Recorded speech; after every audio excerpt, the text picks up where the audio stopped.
Last season, Chargers rookie wide receiver Ladd McConkey surprised everyone with his historic rookie year, but in 2025, he's ready to be a bona fide top 10 receiver.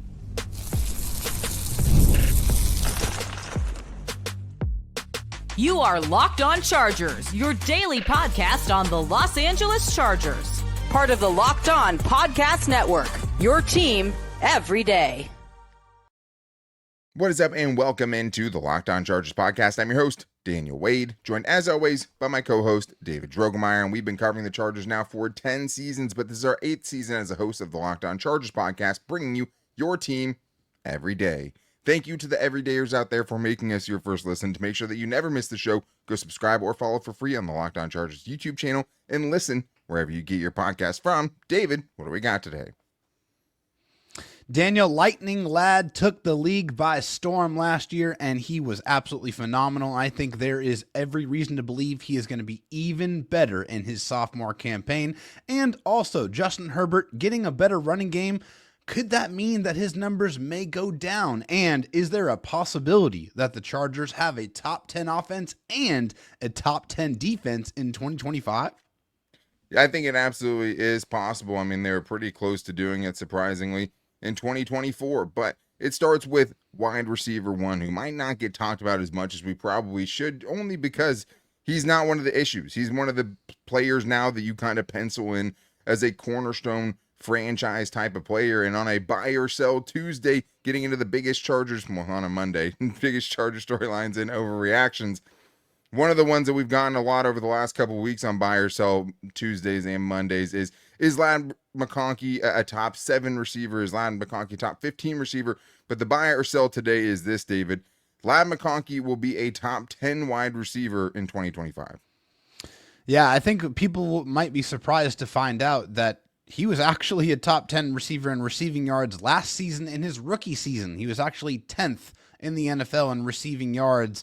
And so I think last year he was pretty much the only source of the Chargers offense, going 82 receptions, 1,149 yards, and 7 receiving touchdowns, breaking, obviously, Keenan Allen's rookie receiving record, and now stands alone holding that moniker. But one of the things that made Ladd so great was just his super sharp route running, so precise, and his innate ability to really understand and occupy the soft spots in the defensive zones and really made himself friendly to Justin Herbert, which allowed their chemistry to really blossom and really grow from the very beginning. And then as, you got to see him be more consistent and more, valuable, making big plays, it was just so easy for Justin Herbert to continue to go back to Ladd McConkey. And I think that chemistry, that connection is only going to grow in 2025. I'm buying it as well. I mean, if you take out Brock Bowers, he was 9th in receiving yards amongst wide receivers last year. So in that metric, he's already there. But I think it's just putting everything together is what makes me believe in 2025 he will be there. I mean, when you're talking about the advanced metrics, they really, really like what Ladd McConkey was able to do last year. With a minimum 75 targets, he was 8th in yards per route run. And also, even the things you're not really known for, right? 19th in yards after the catch per catch. 14th in missed tackles, fourth highest passer rating when targeted at a ridiculous 125.2, and also the highest yards per target of any wide receiver with a minimum of 100 targets last season. And I think what made him special is the ability to do everything and doing things, like I said, that he's not really known for. Minimum of 75 targets. He was 9th in contested catch percentage last season as a very undersized wide receiver. So he's not the biggest guy. Yeah. The other part of it is just how slow of a start that he got off to last season. I mean, he had 50 yards or less in 5 of his first 6 games last year. He was 10 for 10 in his last 10 games last year. Seems like malpractice now. And 80 plus yards in 7 out of his last 10 games. But if you're going to put him in the top 10, there's other guys you have to bump out of it, right? And I think for me, the guys I wouldn't have an argument for Ladd McConkey against would be Jamar Chase and Justin Jefferson, CeeDee Lamb, A.J. Brown, Amon-Ra St. Brown, Puka Nacua. All those dudes have put up monstrous seasons that Ladd hasn't gotten close to yet. I think what makes it tough is after that, it's super close with guys like Malik Neighbors, Brian Thomas Jr., guys who had, more production as rookies than Ladd McConkey, which is crazy. He was 9th in receiving yards and third amongst rookies last year. And then also guys like, Nico Collins and Drake London, just to name a few guys that are all kind of right there. I mean, it's pretty close, but I would put him in the top 10 in 2025. And I think the bigger thing here, David, is what I would absolutely sell are that there are 10 wide receivers the Chargers would trade Ladd McConkey for. I don't think that exists.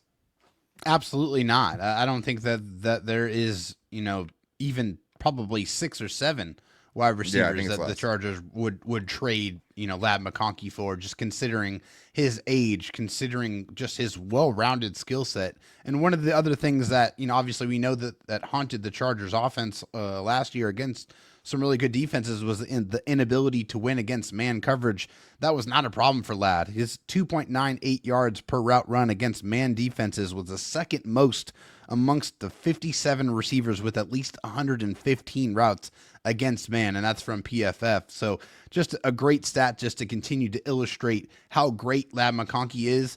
And I think just that chemistry, like I said before, is only going to get better with him and Justin Herbert. Those big plays, now that you know what he's capable of, and now that Greg Roman, the Chargers offensive coordinator, knows what he's capable of, they're going to have some fun moving him around and trying to get him in the most advantageous positions, not 6 games into the season, but right off the rip. Absolutely, and which is why I think you'll see an even better season from him, even if the offense changes a little bit. I think the only certain players that they would trade him for are probably Jamar Chase and Justin Jefferson that I could say for sure. Puka Nacua, that's another one where he has still 2 years left as a 5th-round pick, because the value is what makes it really tough here. Because I don't think they would trade him for A.J. Brown or CeeDee Lamb or Terry McLaurin or Nico Collins, because all those guys are either right about to get gigantic contracts and not be super great value anymore, or they're just not, in the same kind of stratosphere as Ladd is. I think the toughest ones are guys like Malik Neighbors and Brian Thomas Jr., who you have them cheap and also have a 5th-year option for them, or maybe there's an argument for it. But I literally think it might be, 5 guys or less at the wide receiver position the Chargers would trade Ladd McConkey for, given his age, given how good he was as a rookie, and given the value that you get with his contract. Fair. But it was also very interesting hearing not only Ladd, but also Sanjay Law, his wide receiver coach, talking about him trying to protect himself and them actually sending him cut-ups of guys like Tyler Lockett and Julian Edelman, smaller framed guys that also could play on the outside as well as in the slot, but guys that were notorious for being able to get down and protect themselves from big hits. Something that, basically Sanjay said, it's not like we practiced him not getting hit hard specifically. We would just yell at him when he did get hit hard, which every time he got, took a hard shot last year, you're like, ooh, you kind of hold your breath for a little bit with someone that at that size. But there is an art to it. And what Sanjay said was, like, Julian Edelman would get vertical, dive forward, and get a cheap 2 or 3 more yards, so he still gets some of that yak. Tyler had a great feel of when to go down. You blend that and put it into Ladd, that will accentuate his game. I think that's a really important thing for them, David, because the only thing slowing this dude now, it would be an injury if you're going to say, hey, what could get in the way of Ladd McConkey being a top 10 wide receiver? Yeah, and just like Sanjay Lal said, like, hey, this is the NFL, right? I mean, Ladd wants to fight. He's a competitor. He wants to get those extra yards. But if you do that, you put yourself in those positions, you're going to get hurt. And so I think this is especially important, knowing how valuable Ladd is to the Chargers offense, trying to kind of just tell him, hey, like, we want to make sure that we keep you on the football field. So there's a couple of things that you can do to try to help you do that, which is try to avoid these massive car crash collision type of hits so that we can keep you on the field. We know he's tough. We know he fought through several injuries last year, but maybe let's try to limit some of those injuries he has to play through and keep him as healthy as possible while still trying to be that competitor and that athlete that we know that he is. And, Ladd also said, like, hey, I am going to try to do these things, but obviously if it's 3rd down, I'm going to do what I have to do to go get it. And I do think it is a balance you have to have, because it's like, hey, if he goes down early last season a couple more times, maybe you don't get the 86-yarder in the playoff game against the Texans. Maybe you don't get the long breakaway touchdown that you saw with him against the Saints. He is really explosive after the catch when he has those opportunities. So it's finding the fine line, and that's why I think Sanjay there is saying, hey, if you can mix Tyler Lockett, who went down too quickly, and then Julian Edelman, who was kind of sneakily able to pick up those yards, that is what would be kind of the perfect mix for someone like Ladd McConkey, who, although he only missed 1 game last year, was kind of banged up all season long and missed time in college pretty extensively at times too. So it is all something that has to kind of be thought about. And I'm glad that they're being proactive about trying to keep him on the field and giving him actual real examples on how he can do that. But we still have more to get into, including if the Chargers' new revamped running game will mean more of Justin Herbert taking a backseat and maybe putting up a career low in passing yards. We're going to talk about that and more in today's Locked On Chargers podcast.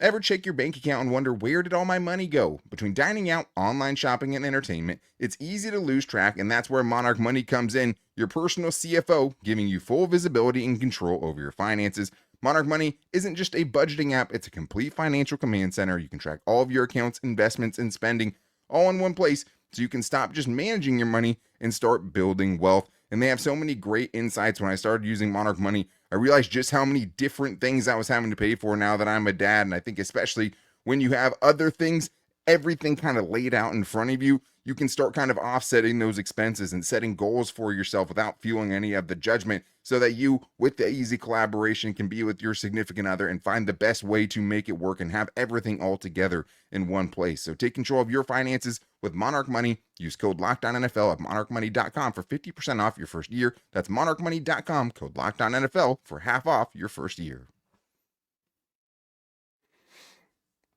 David, it is buy or sell Monday, and we have some more Charger storylines and overreactions to get into. And thank you to all the everydayers who hit us up to get on today's show. And we had a lot of great contributions, and we appreciate everyone who hit us up at Locked On LAC on Twitter or at Locked On Chargers on Instagram, or commented on the YouTube post that we put out. But this one here is from Tyler, who says last season was Justin Herbert's career low for passing yards at just 227.8 yards per game. Buy or sell with the new investments in the running game, Justin Herbert will average even fewer passing yards per game next season. David, are you buying or selling that?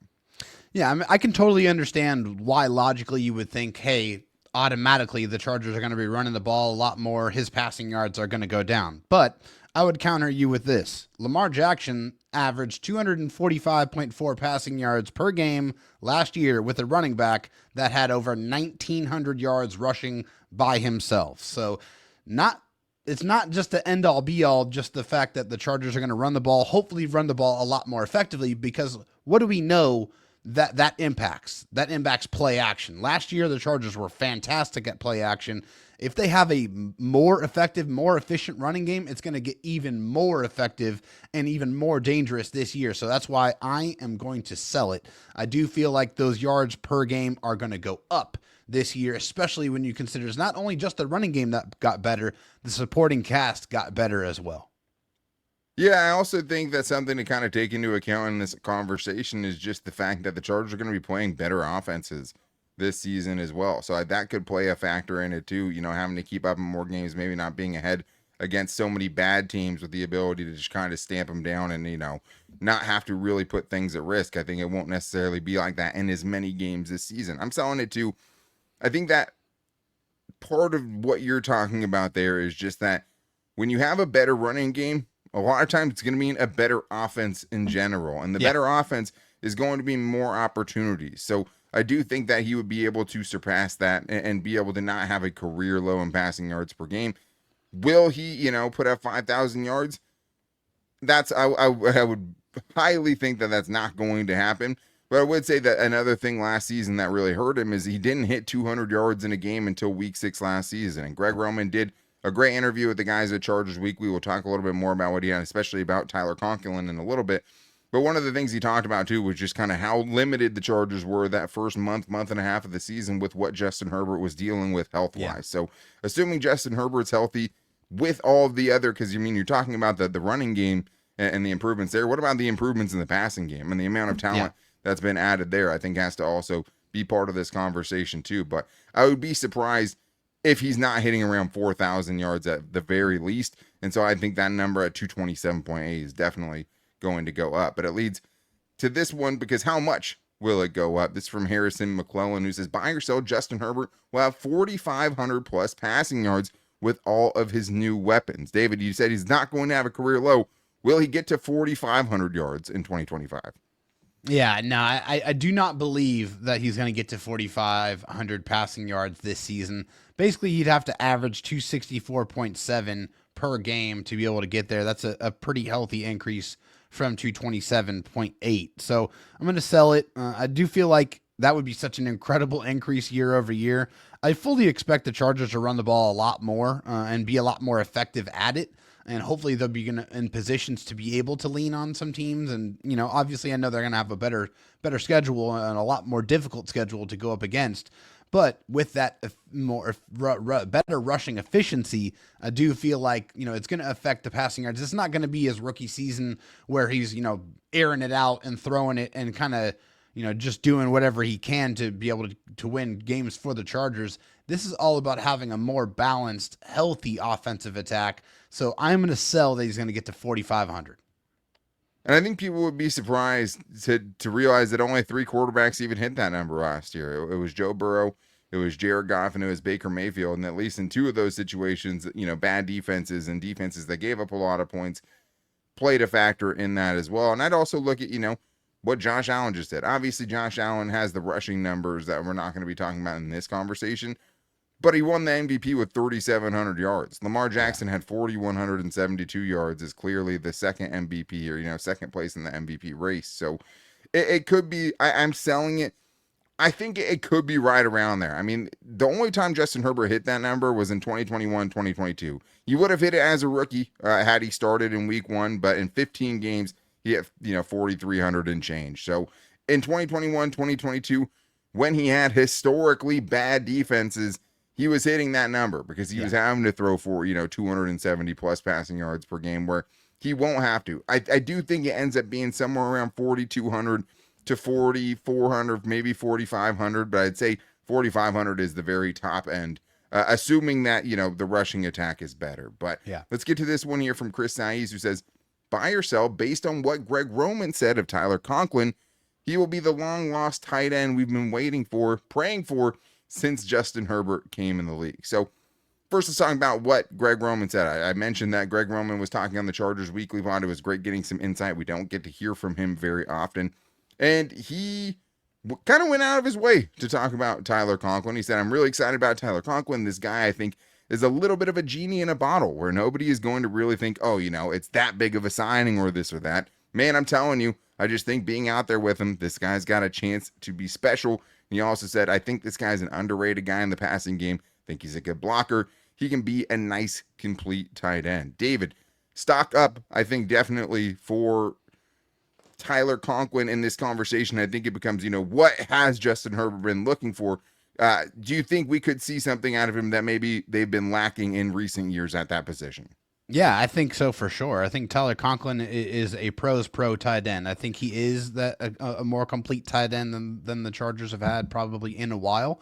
I love the fact that he is a guy that posts. He doesn't miss games. He shows up. He has very, very sure hands. When he gets, his hands on the football, it's caught. And also, he put up 600 plus receiving yards with Zach Wilson throwing him the football. So I think that you have to highly consider the fact that he's about to play with the best quarterback in his prime than he has ever played with in his NFL career. And I think we all know Justin Herbert will utilize his tight ends, whether it's Jared Cook, whether it's Will Dissly last year, whether it's Hunter Henry.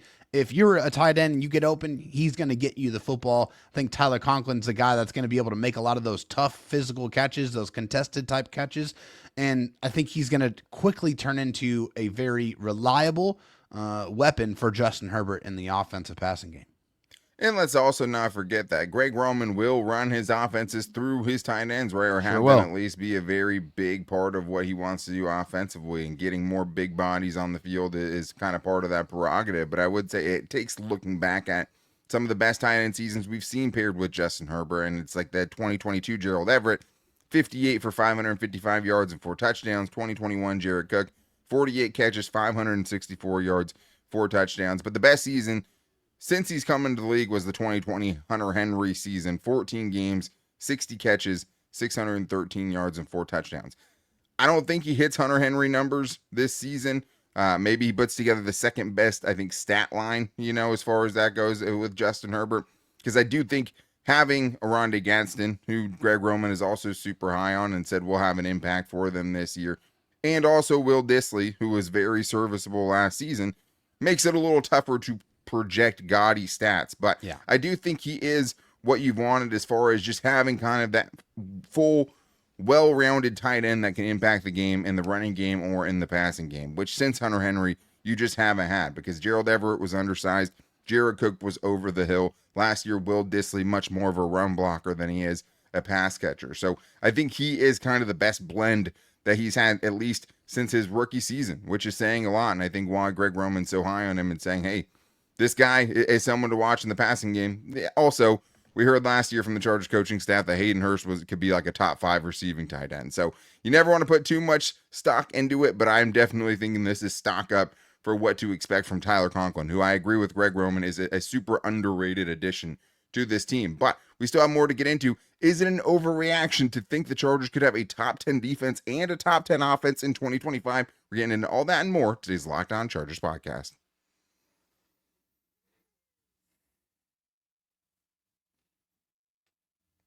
Thank you to the everydayers again for being here on this Buy or Sell Monday, as we have mandatory mini camp coming up this week. Make sure you guys are back here for Wednesday as we react to the first mandatory mini camp of the offseason, and if Rashawn Slater is going to be there. I mean, that's, I think, the question on many people's mind right now, because this is when the fines can start to happen. But more than anything, thank you for contributing to this Buy or Sell Monday. We always appreciate the everydayers out there and always making us your first listen. If you need a second listen, make sure to check out the Locked On NFL Scouting Show, a great show with our guy Kyle Krabs and Joe Marino over there, keeping you up to date with everything going around the entire NFL on YouTube and wherever you get your podcasts from. Let's get to this next buy or sell here, David. We have Jordan from Jacksonville calling in with what he thinks is it might be an overreaction. Hey guys, Jordan from Jacksonville here. I have a bold prediction I want to hear your take on.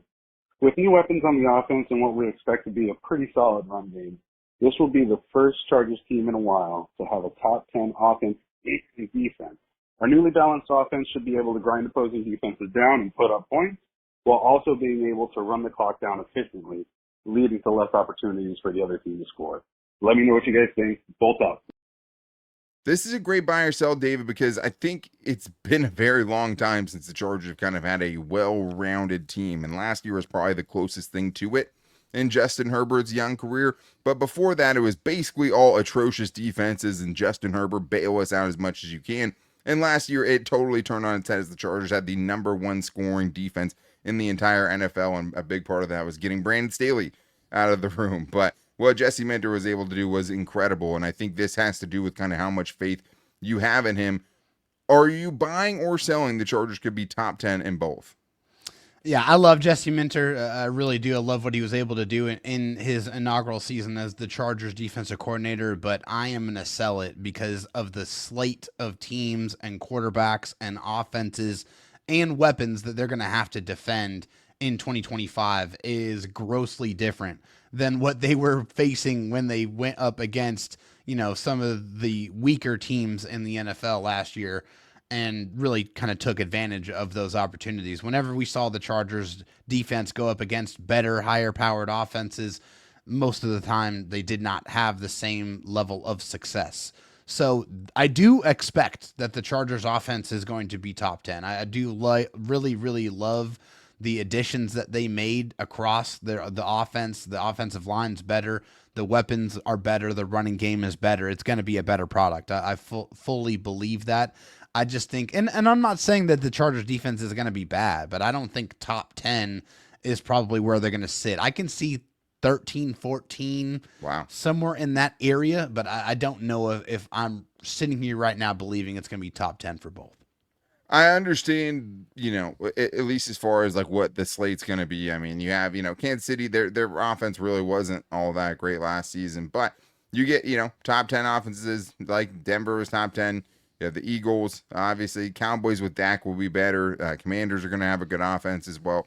You're gonna face some really good offenses. I don't think that Jesse Minter's defense is going to fall all the way out of the top 10. I think, to me, it's just I have so much faith in him that he's going to be able to elevate the group that they have right now. And I know it is tough losing Joey Bosa and Poona Ford and Christian Fulton, but I think all of those guys outside of, Poona obviously is a huge loss, but there's not it's not insane to think that they can't mitigate the loss of the version of Joey Bosa we saw last year, or Christian Fulton, who started off hot and it ended up pretty shaky. So it is a much tougher slate. I do think they'll be much closer to 10 this year and right around there. But I absolutely think this team could have a top 10 offense and a top 10 defense, especially because last year they ranked first in points allowed defensively and 11th in points scored. And I think that this offense is unequivocally better than what it was last season, which leads us to this next one here from Dirt the Nerd on Instagram, who says the Chargers will average